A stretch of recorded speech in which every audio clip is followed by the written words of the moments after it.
जय हिंद, जय भारत, जय उत्तराखंड। नमस्कार, मैं अजय नौटियाल भारत न्यूज़ लाइव में आप सबका स्वागत करता हूँ। इस समय उत्तराखंड के अंदर एक चर्चा बहुत ज़ोरों पर है। कई युवा सड़कों पर हैं।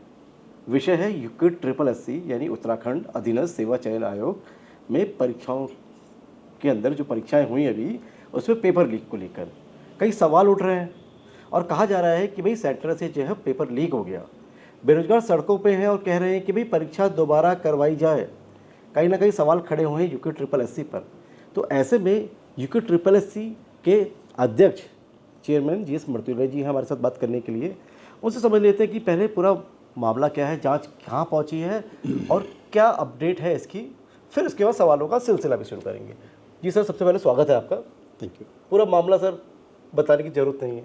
बच्चे सड़कों पर हैं, कल भी बच्चे सड़कों पर थे, रात भी वहीं गुजारी परेड ग्राउंड में, अभी भी वहीं पर है। मुख्यमंत्री से भी वार्ता हुई है, कह रहे हैं कि भाई एक एग्ज़ाम सेंटर से पेपर आउट हो गया और कहीं ना कहीं जो गवाह जो सामने आई उसी को पुलिस ने आरोपी बना दिया। सारा मामला है क्या? तो सारा मामला बता दीजिए क्या है और यूक्विड SSSC सरकार के स्तर पे क्या चीज़ें हो रही है। देखिए, सबसे बड़ी बात 21 तारीख को जो हमारा एग्ज़ाम था, ये हमारे लिए बहुत चुनौतीपूर्ण भी था और इसकी हम लोगों ने बहुत तैयारी भी की।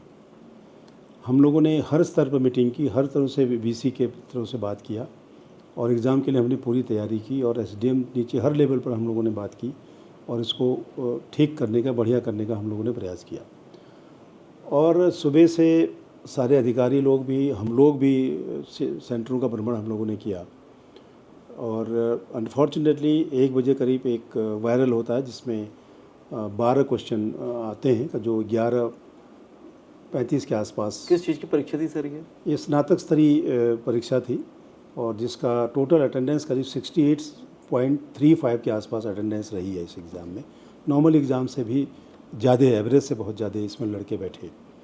नॉर्मल जो अटेंडेंस होती है हमारी 60-62 से कम ही रहती है, नीचे हो जाती है। इसमें 68 पॉइंट कुछ बच्चे एग्ज़ाम से बैठे और उसके बाद जब वो संज्ञान में आया तो हम लोगों ने तुरंत SSP देहरादून को चिट्ठी भेज दी और उसकी कॉपी हमने भेज दी और उसके बारे में उसकी जांच करने की कोशिश की। जांच करने के बाद वो बॉबी पवार के उसमें आया था, फेसबुक पे था या उन्होंने कहीं पोस्ट किया होगा। तुरंत कार्रवाई करी पुलिस ने। उसमें एक सुमन नाम की महिला सामने आई जो असिस्टेंट प्रोफेसर है अगरोड़ा टेहरी में कहीं गवर्नमेंट कॉलेज में, और उसको ये भेजा गया, उसके पास ही था और उसने सुबह 8 बजे भी कोई मैसेज किया था। उसके बाद इनका चला, फिर ये लड़का जो जिसने ये भेजा इसका नाम है क्या नाम बताया इसका, हाँ, जो इसमें मेन कल्प्रिट है हमारा, ये पहले इसकी और सुमन की अच्छी आपस में जान खालिद नाम बता रहे थे मुझे, बता दो। वो उससे अच्छी दोस्ती थी, इसकी जान पहचान थी और वो क्योंकि असिस्टेंट प्रोफेसर थी तो उसने उसको ये भेजा और उसने 12 क्वेश्चन बना करके आंसर की टाइप बना करके उसको वापस भेज दिया। फिर उसके बाद डिलीट ये भेजा किसको? जो एग्ज़ाम दे रहा था बच्चा। अब वो तो अभी तक उसके बारे में जानकारी नहीं हो पा रही एग्जैक्टली किस नंबर पर भेजा, क्योंकि उन्हें डिलीट कर दिया वो महिला ने।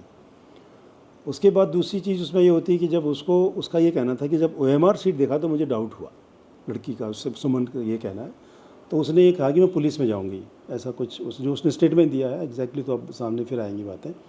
लेकिन इसकी बहन ने कहा कि ऐसा करते हैं कि पुलिस में क्या जाओगे, तुम बॉबी पवार भाई से बात कर लो। और बॉबी पवार का नंबर इसकी सुमन के बहन के पास था, तो इस सुमन ने बॉबी से बात की तो उन्होंने कहा तुम पुलिस में क्या जाओगे, जो उसने उसके स्टेटमेंट है ये, इसको मैं देख लूँगा, ठीक कर लूँगा, ये हम 4 बजे वहाँ आएंगे। तो ये हुआ और उसके बाद फिर ये सोशल मीडिया में आया। उसके बाद तफ्तीश हुई, सुमन सिंह से पूछताछ हुई, उसकी दोनों बहनों से पूछताछ हुई। अब तक की जो विवेचना है उसमें खालिद एग्ज़ाम दे रहा था, नहीं वो जो लड़का है वो क्या नाम उसका भूल रहा हूँ मैं, वो जो एग्ज़ाम देने वाला लड़का था और इस लड़की, उसने एग्ज़ाम दिया और इसको भेज दिया सुमन को सॉल्व करने। सुमन को, यानी आप कह रहे हैं कि बच्चा एग्जाम दे रहा था सेंटर के अंदर, उससे पेपर सुमन को भेज दिया सॉल्व करने के लिए, और फिर उसने उसको वापस भेज दिया, सुमन ने वापस भेज दिया उसी लड़के को। अब अभी तक के विवेचना में इन दो के बीच का ही कनेक्शन हो गया। एक सॉल्वर कह सकते हैं उसको आप, एक कंप्लीटर हो गया जो अभ्यर्थी है। इसमें उसकी 2 बहनों ने उसकी मदद करी। किन की बहनें थी ये? वो जो एक्यूज़ है हमारा मेन, उसकी बहन है हीना और एक ऐसा कुछ नाम जो पेपर में था कुछ था, इन और मदद करी। जो इनके जो टेलीफोनिक वार्ता हुई है सुमन और उसकी बहन की, वो भी उस दिन वहाँ प्रेस कॉन्फ्रेंस में बताया गया था। तो इसमें एक लड़का जो एग्ज़ाम दे रहा है ठीक हो गया, दूसरा जिसने एग्ज़ाम उस पेपर को पास भेजने का सॉल्व करके उसको भेजा। अभी तक कोई भी साक्ष्य ऐसा नहीं है कि किसी दूसरे व्यक्ति को या दूसरे अभ्यर्थी को ये आंसर शीट गई है, 12 क्वेश्चन की आंसर शीट गई, इसका कोई प्रमाण नहीं है, न ये कोई तफ्तीश में आई है, न इस बारे में अभी कोई शिकायत प्राप्त हुई है। तो अभी तक के विवेचना से 1 to 1 है। मैंने पे सॉल्व कर दिया, जो बच्चा एग्ज़ाम दे रहा है मैंने उसको भेज दिया, दैट्स इट। अभी तक के विवेचना से ये है, और जैसे अभियुक्त पकड़ा जाता है तो उसके बाद फिर आगे की बात होगी। अभियुक्त का नाम क्या है? ये खालिद मलिक के नाम से है, और ये पढ़ा लिखा भी है, ऐसा नहीं है। इसने कुछ CPWD में कहते हैं NH में कहीं पर काम भी किया है, डेली वेजेस पे किया हो या कॉन्ट्रेक्चुअल बेसिस पे किया हो। और वर्तमान में उसकी बहन तो करी थी कि IIP में काम कर रहा है, आप एग्जैक्ट कभी तो फरारी है वो, तो मेन वही हुआ खालिद मलिक। खालिद किस तरह शामिल है आप कह रहे हैं? खालिद अपने आप में कैंडिडेट है ना, एग्ज़ाम दे रहा है, लेकिन उसने सुमन सिंह से बाद में ये कहा कि मेरी बहन एग्ज़ाम देगी तो उसकी मदद कर देना, लेकिन एग्ज़ाम खुद दे रहा था। खालिद मलिक कैंडिडेट है वो। खालिद मलिक ने ही सुमन को भेजा, सुमन उससे जान पहचान वाली हुई, वो पढ़ी लिखी है और असिस्टेंट प्रोफेसर है, तो उसने उसको भेजा, फिर वो उसने वापस कर दिया। खालिद मलिक कैंडिडेट है, अभ्यर्थी है, मतलब जो इस एग्ज़ाम में बैठा था। सर ऐसे में बड़े सवाल ये भी उठ रहे हैं कि चाहे आप कह रहे हो कि एक से 1 to 1 वाला कनेक्शन आप बता रहे हैं सर ऐसे में सवाल तो उठते हैं ना कि जो जैमर की हम बात करते हैं, जो जैमर्स लगे एग्जाम सेंटर में और कहते हैं कि भाई इंटरनेट तो बिल्कुल काम करता नहीं है, तो क्या जैमर काम नहीं कर रहे थे? नहीं, मैं वही कह रहा हूँ उससे। देखिए, मैं एक तो ये प्रश्न हो गया कि आप ये क्वेश्चन पेपर कैसे आए बाहर, ये बहुत बड़ा एक लापरवाही कह सकते हैं, कमी कह सकते हैं, जबकि होना नहीं चाहिए था। जैमर लगते हैं, जैमर लगने के बाद पूरा इंटरनेट सिस्टम वहाँ बंद हो जाता है, कोई नेटवर्किंग वहाँ नहीं होती है। यही सबसे महत्वपूर्ण है कि ये वहाँ से कैसे आया। इसके बारे में 3 दिन से विवेचना पुलिस कर रही है, और मेन एक्यूज़ के बारे में प्रयास है शायद वो आज मिल जाए। उसके मिलने के बाद ये सारी चीज़ें बिल्कुल क्रिस्टल क्लियर होंगी। सर जैमर सर्विस जो प्रोवाइडर्स होते हैं अगर इस तरह का वो काम कर रहे हैं और जैमर्स ही काम नहीं कर रहे हैं तो बड़ा एक सवाल है ना सुरक्षा को लेकर भी। कई जगह जैमर्स केवल एग्ज़ाम सेंटर में नहीं लगे होते हैं, VIP सिक्योरिटीज़ से लेकर चाहे प्रधानमंत्री का जो दौरा होता है जैमर्स लगे होते हैं, और इस तरह से अगर जैमर फेल हो रहे हैं तो सोचिए कितना बड़ा सवाल है। ऐसे में आप लोग क्या कर रहे हैं? नहीं, ऐसा देखिए, हर एग्ज़ाम के बाद जैमर का परफॉर्मेंस क्या है उसके लिए हम लोग एक आख्या बनाते हैं और कंपनी को भेजते हैं। और जिस सेंटर में जहाँ भी एग्ज़ाम होता है वहाँ एक पर्यवेक्षक होता है और एक मजिस्ट्रेट होता है, सेक्टर मजिस्ट्रेट, एक परीक्षा प्रभारी होते हैं। इन 2 पर्यवेक्षक की और परीक्षा प्रभारी की रिपोर्ट आती है एक लास्ट में कि एग्ज़ाम में क्या था, क्या कमी रह गई, उसको फिर हम स्टडी करते हैं। जैमर नहीं काम कर रहा था, ड्रिल ये है कि अगर वो काम नहीं कर रहा है तो इसको इंश्योर किया जाना चाहिए, अगर नहीं है तो इन्फॉर्म करना चाहिए कमीशन को कि यहाँ दिक्कत ये आ रही है, कम है या काम नहीं कर रहा है। तो फिर वो कंपनी के जो उनके एक सुपरवाइज़र भी होते हैं उस जिलों में, उनसे संपर्क करके उसको ठीक किया जाता है। अगर नहीं हुआ है, किस स्तर पर कमी रह गई, कहाँ लापरवाही हुई, उसके खिलाफ बहुत कठोर कार्रवाई हम लोग करेंगे। तो कहीं ना कहीं सर ये ब्लंडर हुआ है, मानते हैं? कंपनी भी जाएगी, कंपनी के खिलाफ भी कार्रवाई होगी, कंपनी ब्लैकलिस्ट भी होगी, और जो उसके लिए इन्वॉल्व हो जेल भी जाएगा, मतलब पूरी कार्रवाई हम लोग करेंगे। तो कहीं ना कहीं ब्लंडर है ये बड़ा? नहीं, ब्लंडर कही तो ना आपको, क्योंकि जैमर काम नहीं कर, जैमर लगा है तो फिर आपका व्हाट्सअप नहीं होना चाहिए आपको ना, आपका फ़ोन नहीं जाना सकता अंदर। नियम यह है कि फ़ोन लेके नहीं जाएगा। फ़ोन कैसे चलेगा अंदर, ये भी बड़ा सवाल है। मेरी नहीं समझ, वही तो मैं आपसे कहना चाह रहा हूँ कि ये सब चीज़ों का प्रश्न खालिद देगा। खालिद की गिरफ्तारी, खालिद शायद आज नहीं सर, खालिद अगर फ़ोन ले गया है तो कहीं ना कहीं बाहर एग्जाम सेंटर के अंदर बाहर चेकिंग भी होती है। मैं वही कह रहा हूँ, अगर कोई मोबाइल लेके एग्जाम सेंटर के अंदर चले जा रहा है, यही कहना चाह रहा वो हूँ भी आज के दौर में जब टेक्नोलॉजी इतनी एडवांस है तो बड़ा सवाल नहीं है। नहीं, मैं बिल्कुल आप जो कह रहे हैं बिल्कुल उससे मैं बिल्कुल उसको नकार नहीं रहा हूँ।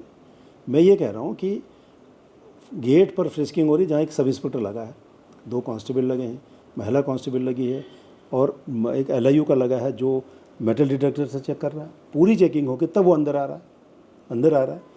वहाँ हम ये मान के जो उसके बाद जो भी इलेक्ट्रॉनिक वॉच, डिजिटल वॉच भी हम बाहर रखवाते हैं। और उस स्थिति में अगर फोन अंदर आया तभी खालिद बताएगा, या फिर किसी और फाउल प्ले किया, किसी ने किससे मिलकर किया, कर्मचारियों से मिलकर के, कॉलेज के, स्कूल के, तो वो सामने आएगा। उसका सर पटापट आज मतलब मिली भगत का अंदेशा भी है। देखो अभी तक के हिसाब से मतलब कोई ना कोई उसका सहायता किसी ने की होगी, 100% की होगी, अकेले वो नहीं कर पाएगा। सर इसका मतलब आप मान रहे हैं यूके ट्रिपल एस मान रहे हैं कि कहीं ना कहीं पेपर लीक हुआ है? मैं यही आपसे कहना चाह रहा हूँ कि जो पेपर लीक हुआ 1 to 1 हुआ ना, एक कैंडिडेट है, दूसरा सॉल्व करने वाला है। तो डेफिनेशन तो पेपर लीक की नहीं, पेपर लीक ये होता है कि जब मास कॉपिंग हो जाए, जैसे आप एग्ज़ाम से 1 घंटा पहले पेपर निकल जाए, पूरे स्टेट में भेज दूँ मैं। दूसरा क्या है कि हमारे यहाँ 4 सेट होते हैं, ABCD। अगर ए सीट को अगर खालिद मलिक ने के पास है तो ए सीरीज़ वाला ही उसको नकल कर सकता है, बी सीरीज़ वाला उसको नहीं कर सकता है। और एक रूम में 24 बैठते हैं, जिसमें 6 बच्चे एक सीरीज़ के हो सकते हैं, उससे ज़्यादा नहीं हो सकते, उससे कम नहीं हो सकते। अब इसका कितना व्यापक क्या रहा, अभी तक कोई तफ्तीश में किसी एजेंसी ने, इंटेलिजेंस एजेंसी ने, किसी ने, पुलिस की विवेचना में नहीं आया है। खालिद इसको बारे में थोड़ा सा बेटर बता सकता है, जिसकी गिरफ्तारी का प्रयास पुलिस कर रही है। शायद वो मेरे ख्याल है आज इसका क्लियर हो जाए। सर उत्तराखंड बेरोजगार संघ के पदाधिकारी ये कह रहे हैं कि भाई एग्जाम शुरू होने से पहले ही उनके पास पेपर आ गया था। नहीं, हमको दे भाई, देखो इस तरह से एलिगेशन लगाना कोई तरीका है? आप कमीशन के ऊपर एलिगेशन आप दीजिए ना मुझे। आप कह रहे हैं कि साहब 11 बजे से पहले पेपर आ गया, मुझे दीजिए ना आप। अभी राम कंसाल कंडवाल का बयान दिख रहा है कि साहब OMR मिले, मैं 4 दिन रिक्शे में सोया। आप दीजिए ना हमें। आप हवा में बात करके बच्चों को क्यों ललकार रहे हैं, क्यों बच्चों को बरगला रहे हैं आप जो कह रहे हैं तथ्य दीजिए ना आप। उनने ये कहा कि मैं 4 दिन सोया हूँ रिक्शे में और वो OMR मुझे मिले, ये स्टेटमेंट आज अखबार में है। आप दीजिए, प्रमाण दीजिए ना यार। आप देखिए इतना बड़ा एलिगेशन, इतना बड़ा बवाल, इतना बड़ा परेशानी, इतनी बड़ी समस्या और बेरोज़गारों को इतना बढ़ाने की कोशिश मत करिए। जो आपके पास है स्वागत है आपका, आप दीजिए। आप जो प्रमाण आपके पास है, OMR आपके पास है, आप कह रहे हैं पहले पेपर खोल दिया, आप दीजिए ना मुझे यार। 11 बजे पेपर खुलता है, 11:15 बजे, आप दीजिए मुझे। 10 बजे पेपर खोल गया, मुझे दीजिए आप। वो एक बहुत बड़ा सहयोग होगा बेरोजगार संघ का इस कमीशन के प्रति। लेकिन आप खाली कहने को कह रहे हैं, ठीक नहीं है। आज पेपर छपा है ना उनका, 4 OMR मुझे मिले, मैं 3 दिन रिक्शे में सोया, ये उनका बयान छपा है।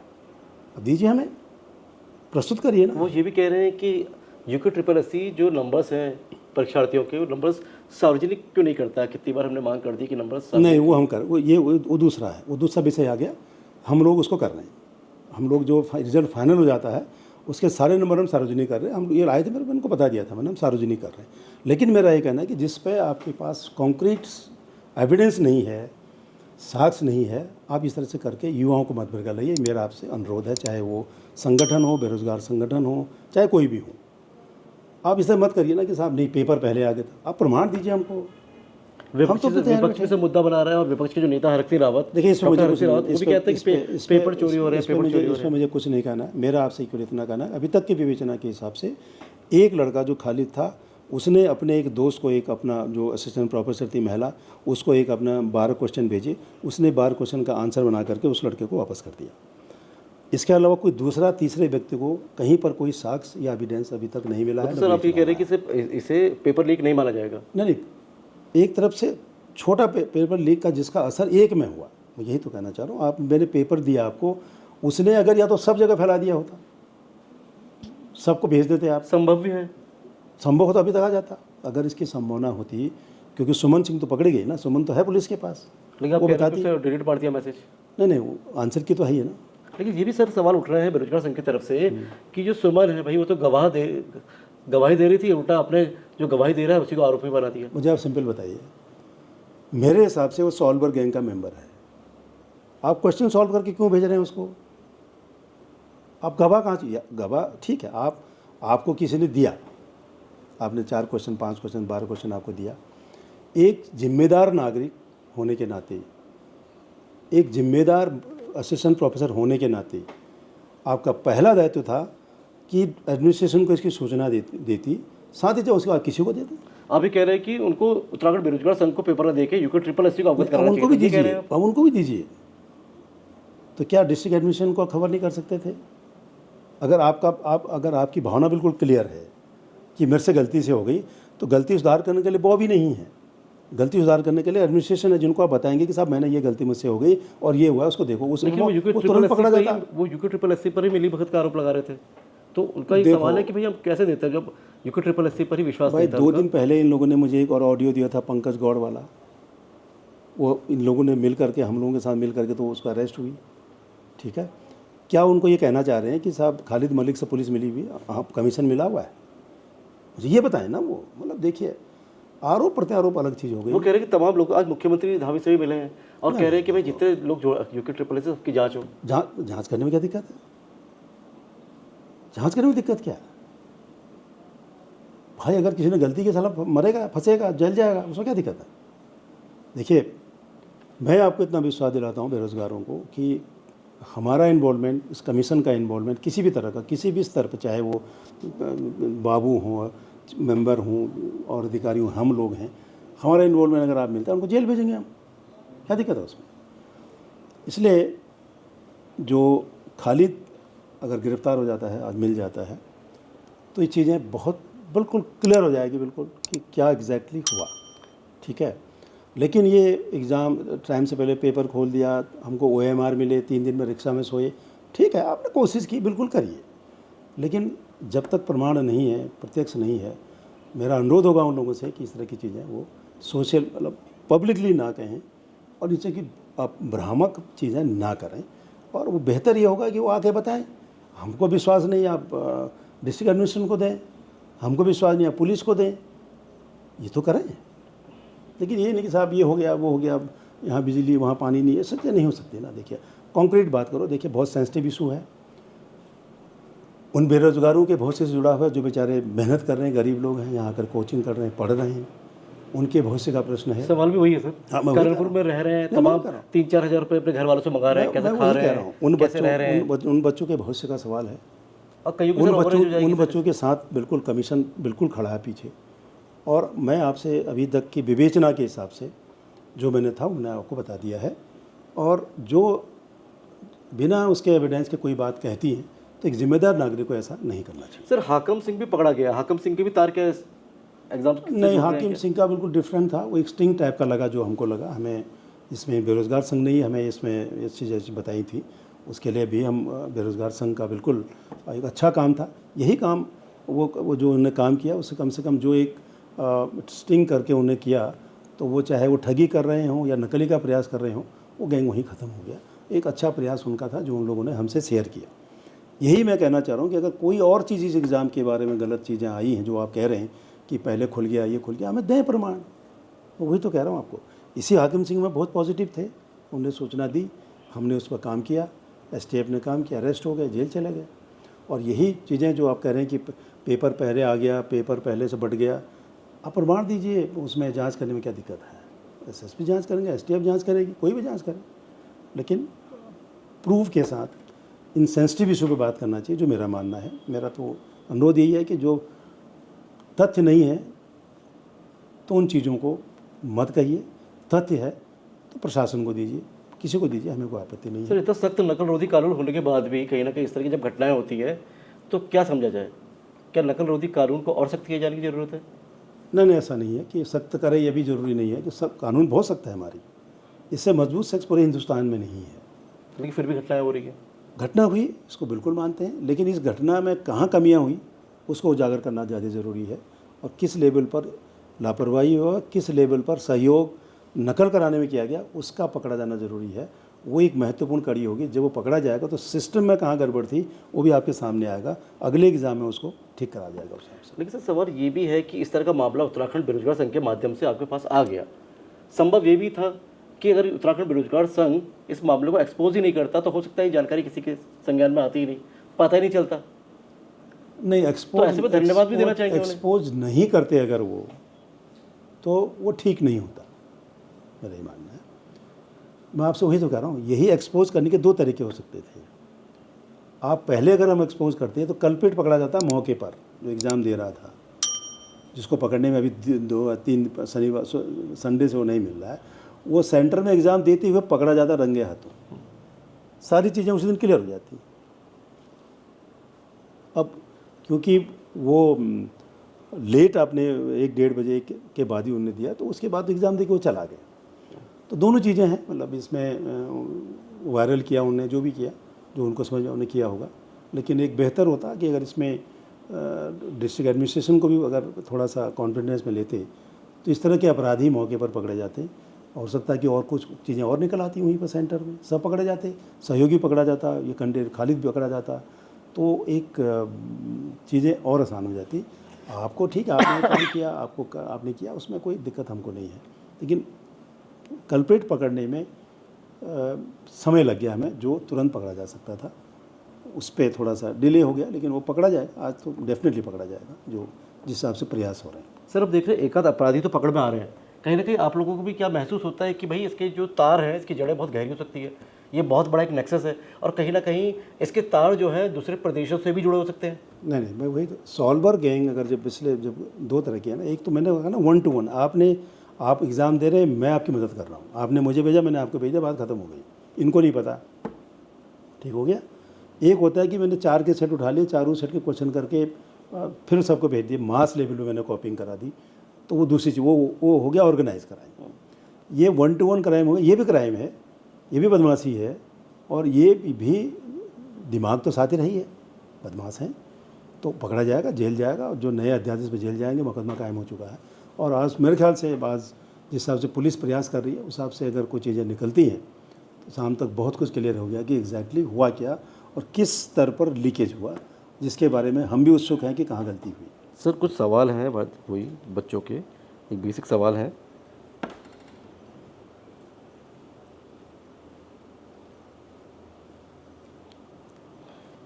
सर सवाल है कि हाकम सिंह की गिरफ्तारी के बाद क्या सरकार और आयोग युवाओं का भरोसा वापस जीत पाएगी? नहीं, हाकिम सिंह की गिरफ्तारी हुई, हाकिम सिंह मैंने आपको स्पष्ट किया ना कि मतलब कोई उसने ऐसा नहीं सामने आया कि कई बच्चों से उनने इस तरह की बात की हो, या जो हमारे पास ऑडियो आया वो स्टिंग था, तो इसलिए ऑर्गेनाइज तरीके से कितने में इन्वॉल्व रहा, ऐसा कोई प्रमाण या साक्ष्य या कोई शिकायत हमको नहीं है। अगर आएगी ज़रूर उसको भी देखेंगे, कार्रवाई होगी। जी सर, बेरोजगारों की पीड़ा सबके सामने है, आप देख रहे हो सड़कों पर बेरोजगार उतरे हुए हैं जो बच्चे हैं, क्या उनकी समस्याओं को हल करने के लिए UKSSC कोई नया रोड मैप तैयार कर रही है? देखिए, जो अभी का जो अनुभव हुआ 21 तारीख का, इसके बाद मैं करूँ, देखो युवाओं के साथ, बेरोज़गारों के साथ हमारी पूरी, हम उसके साथ हैं, और इस वाले एग्ज़ाम में कहाँ कमी रही, क्यों ऐसा हुआ, जो चीज़ें उसमें आएंगी, तथ्य आएंगे, उस पर रिफॉर्म किया जाएगा, टेक्नोलॉजी डेवलप की जाएगी, जो भी बेस्ट हो सकता है उसको किया जाएगा, ताकि अब आगे भविष्य में ऐसा ना हो। सर एग्ज़ाम सेंटर के अंदर जो परीक्षार्थी है मोबाइल लेके चले गए आप कह रहे हैं, और कहीं ना कहीं जैमर भी फेल हो गए, ऐसे में जो टेक्निकल फेलियर भी हो, एक तरह से हम कहेंगे टेक्निकल फेलियर भी हुआ है, ऐसे में जो आयोग की पारदर्शिता है उसे बढ़ाने के लिए और क्या सुधार कर पाएंगे? नहीं, मैंने आपसे ये नहीं कहा कि मोबाइल लेके चले गए, या ऐसा नहीं कहा, मैंने ये कहा कि वहाँ से पेपर वहाँ फ़ोटो खींच के बाहर आए, वो कैमरा वो वहाँ मोबाइल कैसे पहुँचा, ये हमारे लिए भी बहुत चिंता का विषय है, और सिस्टम के लिए भी बहुत चिंता का विषय है, जिसके बारे में हम लोग जांच कर रहे हैं। और खालिद एक ऐसा आदमी होगा जो सब इसके बारे में बताएगा, जिसके बारे में हम भी इंतजार कर रहे हैं। सर बेरोजगार सड़कों पर है, परेशान है, उन्हें एक उम्मीद की किरण चाहिए, क्या आप उन्हें कोई ठोस आश्वासन दे सकते हैं यहाँ से? देखिए, मेरा सिंपल ये कहना है कि अभी तक की विवेचना, अभी तक के साक्ष्य, अभी तक जो शिकायतें जो प्राप्त हुई हैं, उसमें ये जो पेपर हुआ है बहादुरपुर जट में, वो एक कैंडिडेट ने भेजा, एक अपने मित्र को, महिला मित्र को, उसने सॉल्व करके उसको भेज दिया, बस।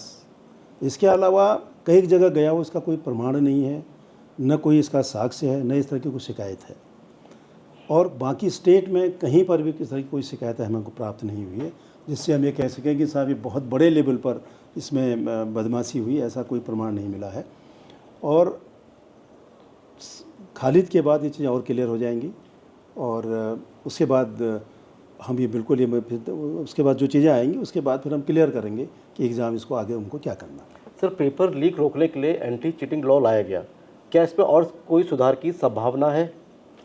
देखिए, कानून बहुत सख्त है, और इस कानून में इससे अच्छा कानून नहीं हो सकता, और इस कानून पूरे हिंदुस्तान में सबसे अच्छा कानून है, इसको हम मानते हैं, जो हमारी गवर्नमेंट ने बनाया, और बहुत हिम्मत करके, मतलब है हमारी गवर्नमेंट की, जिन्होंने इस तरह का सख्त कानून बनाया। इसके बाद भी अगर कोई घटना हुई तो उसको भुगतेंगे, जेल जाएंगे, और उनको उसका नुकसान होगा, खामियाजा भुगतेंगे उसका। सर क्या आप मानते हैं कि बेरोजगार संगठनों से संवाद बढ़ाकर कोई स्थायी समाधान निकाला जा सकता है? देखिए, हम तो हमेशा संवाद करते हैं, मैं तो आराम से मिलता हूँ। मैंने 2 से 3 बजे पहले मुलाकात करने के लोग पहुँचते थे बच्चे, तो मैंने कहा भाई ऐसा मॉर्निंग में आप डिस्टर्ब मत करिए, 2 से 3 ओपन हाउस है, जो आए मुलाकात करें, बात करें, कोई दिक्कत नहीं मुझे। वो सब अच्छे सुझाव सबके स्वागत योग्य है, स्वागत होना भी चाहिए। बेरोजगार युवाओं का जो विश्वास एक बार फिर डगमगाया है, उसे पटरी पर कैसे लाएंगे? बस मैं आपसे वही कहना चाह रहा हूँ, विश्वास बिल्कुल डगमगाएगा। मैं कह तो रहा हूँ आपसे, अगर खालिद पकड़ने के बाद ये दोनों के बीच में अगर कोई बात आती है, तो इसमें कमीशन का कहाँ रोल था, कमीशन ने क्या किया और किस सिस्टम से किस स्कूल में क्या हुआ, वो जब क्लियर हो जाएगी ना, तो चीज़ें बहुत साफ़ हो जाएंगी। तो बच्चों को भी इसमें फिर थोड़ा विश्वास बढ़ेगा कि कहाँ पर गलती हुई और किसने की। बस सर, पारदर्शी भर्ती प्रणाली बनाने के लिए क्या कोई स्वतंत्र निगरानी तंत्र स्थापित किया जा सकता है? नहीं, आप कोई स्वतंत्र निगरानी क्या कर सकते हैं उसकी? आप देखिए, अभी स्वतंत्र ही तो हैं यार। कमीशन एग्ज़ाम कराता है, कॉलेज एग्ज़ाम कराता है, पूरी डिस्ट्रिक्ट एडमिनिस्ट्रेशन उसमें काम करती है, पुलिस उसमें काम करती है, स्कूल प्रशासन उसमें काम करता है, चीफ मुख्य शिक्षा अधिकारी उसमें काम, आउटसोर्स ही तो हैं ये। मतलब सरकारी डिपार्टमेंट दूसरे तो, कमीशन तो केवल एग्ज़ाम का तैयारी की करना उनको है। अब उसके ऊपर क्या एजेंसी लगाएंगे, ये मेरे ख्याल से कोई लॉजिकल बात तो नहीं है। सर, क्या लगता है कि UKSSC यानी उत्तराखंड अधीनस्थ सेवा चयन आयोग के पुनर्गठन की आवश्यकता है ताकि विश्वास फिर से बहाल हो सके? नहीं, पुनर्गठन से क्या मतलब आपका? मतलब पुनर्गठन तो तब होता है कि जब बिल्कुल ही एक बार निपट जाए तो दोबारा शुरू करें, ऐसा नहीं है। पुलिस UKSSC अपने क्षमता के अनुसार पूरे ताकत से इन लोगों ने काम कर रहे हैं, और इस एग्ज़ाम में जितनी मेहनत हुई होगी, शायद मेरे ख्याल हम लोगों ने चीफ सेक्रेटरी साहब से अनुरोध किया, होम सेक्रेटरी साहब से अनुरोध किया, सचिव समिति की बैठक में टाइम लेकर के हम लोगों ने बात की, जा रहे सचिव भी सारे थे, DM SSP थे, बहुत अच्छे लेवल पर। और हम लोगों ने बच्चों के लिए हेल्पलाइन भी जारी किया 2 दिन पहले, क्योंकि आपदा का टाइम था। हम लोगों ने हेल्पलाइन भी जारी करी, अगर किसी को कोई तकलीफ़ होती है तो इस नंबर पर, हेल्पलाइन पर आप हमको फ़ोन करिए। 147 कॉल उसमें हमको आई थी। हमने चौकी इंचार्ज तक भी बात की, मैंने पर्सनली थाना प्रभारी पे बात करी कि आपके थाना क्षेत्र में बाई चांस लैंडस्लाइड हो गया, कोई बात होगी, बच्चा लेट गाड़ी में बैठा करके उसको सेंटर छोड़ दीजिए। यहाँ तक भी हम लोग गए, और एक वीडियो कॉन्फ्रेंसिंग सभी लोगों से चीफ सेक्रेटरी साहब की तरफ से हुआ, जहाँ सब बैठे थे। दूसरी वीडियो कॉन्फ्रेंसिंग हमने करी जो उनके नोडल ऑफिसर होते हैं, जिसमें उनके ADM और पुलिस का अफसर रहते हैं और बाकी CO रहते हैं, उनके साथ फिर हमने यहाँ से दूसरे दिन करीब मीटिंग करी। जितने हमारे ऑब्जर्वर जाते हैं उनकी 1-1 घंटे 2-2 घंटे ट्रेनिंग और ब्रीफिंग यहाँ हमने की, जो हमारे प्रतिनिधि जाते हैं उनकी ट्रेनिंग की। और जो हमारा जैमर है या बायोमेट्रिक है, उनके साथ बैठक हुई डिटेल में, उनसे वीडियो कॉन्फ्रेंसिंग के थ्रू हमारे सचिव ने बात की कि आपको क्या क्या करना है।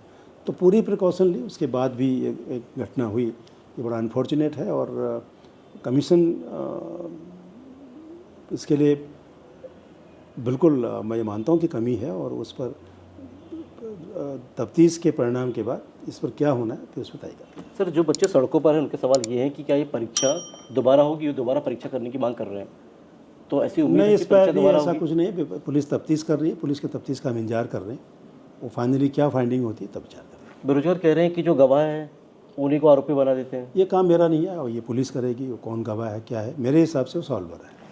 मुख्यमंत्री से मिले हैं और उन्हें बेरोजगारों ने ये बात उठी है कि भाई जी जांच होनी चाहिए, जांच UKSSC हो, तमाम जो संस्था जांच तो कर ही रहे हैं, मिली भगत ना हो कहीं पे। जांच कर रहे हैं। जांच जो करी STF करी, चाहे जिला प्रशासन कर रही है, वो जांच में अगर कोई आयोग का आदमी आएगा तो वो बचेगा थोड़ी, बचेगा नहीं। और आपने कहा कि मतलब नहीं होता, बचेगा कोई नहीं। मैं हूँ तो मुझे भी नहीं बचना चाहिए। तो मैं कह रहा हूँ ना आपसे, अगर किसी ने गलती करी है तो वो इस कानून के तहत उसके खिलाफ भी कार्रवाई होगी। ये तो मैं कह रहा हूँ, इसमें कोई शंका नहीं, हमें कोई दिक्कत नहीं है। और अभी कह रहे हैं कि परीक्षा सेंटर के अंदर अगर फॉर अगर गया है या जैमर फेल हुआ, उसकी जांच आप करवाएंगे निष्पक्ष ढंग से? नहीं, जांच करने की जरूरत, जांच हो रही है। जो मुकदमा कायम हुआ उसी का पार्ट है वो, जी, कि मोबाइल कैसे गया, कैसे क्वेश्चन बाहर आया, ये महत्वपूर्ण क्वेश्चन है जी। ये मेन चीज़ है हमारा। ये अगर जब क्लियर हो जाएगा तो काफ़ी चीज़ें क्लियर हो जाएंगी हमें कि हमें आपके आगे क्या करना है, इसमें क्या हुआ। उम्मीद कर रहे हैं कि जल्दी इसको हो जाए। और यही चीज़ 20 को भी हो सकती थी, अगर ये जो बॉबी पवार लोगों ने भेजा, यानी थोड़ा कोऑपरेट करते और पहले कमीशनों को भेजते या वहीं देते थे डिस्ट्रिक्ट एडमिनिस्ट्रेशन को, इस केस में तो वहाँ दे देते, तो वो मौके पर पकड़ा जाता। और अभी तक उसमें काफ़ी चीज़ें क्लियर हो जाती, लेकिन वो थोड़ा सा उसमें डिले हो गया। लेकिन पकड़ा जाएगा, देर है, पकड़ तो जाएगा, जाएगा कहाँ। कि सर जांच हो रही है और तो फिर युवा सड़कों पर क्यों है अभी? अब युवाओं के देखिए, मेरा तो अभी भी अनुरोध है उनसे कि आप भरोसा करिए, पुलिस की विवेचना पर भरोसा करिए, पुलिस के को करिए। आप अननेसेसरी सड़क पे घूमने का मेरे ख्याल से कोई औचित्य है नहीं।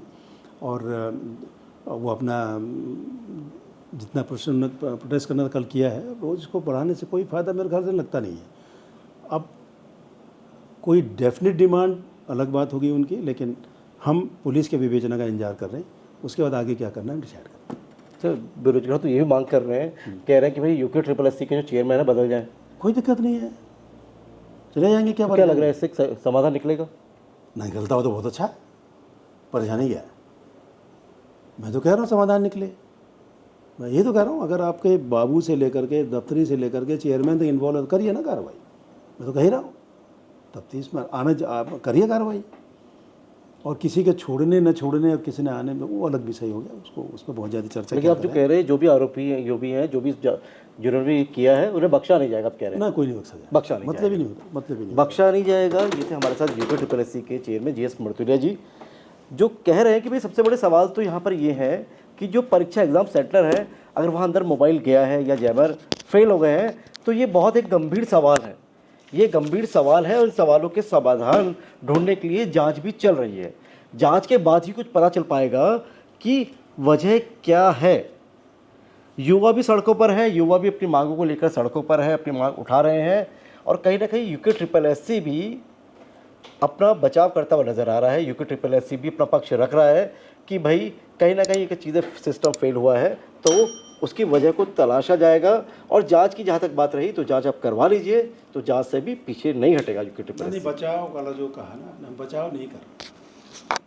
हम ये कह रहे हैं कि बचाव नहीं है, ये बचाव नहीं कह सकते इसको। हमने अपना पक्ष रख दिया, जो चीज़ें हमको सामने पुलिस तफ्तीश में आई, और हमें बचाव क्यों करेंगे हम? हमारा इंटरेस्ट क्या है बचाव करने में? अपने बचाव करने में कोई इंटरेस्ट नहीं हमारा। बचाव तो आदमी तब करेगा ना जब मैं फंसूंगा या मैं उसमें इन्वॉल्व हो जाऊँ, तो मैं कोशिश करूँ कि अगर बच, ऐसा नहीं है। हम बचाव के उसमें बिल्कुल नहीं है।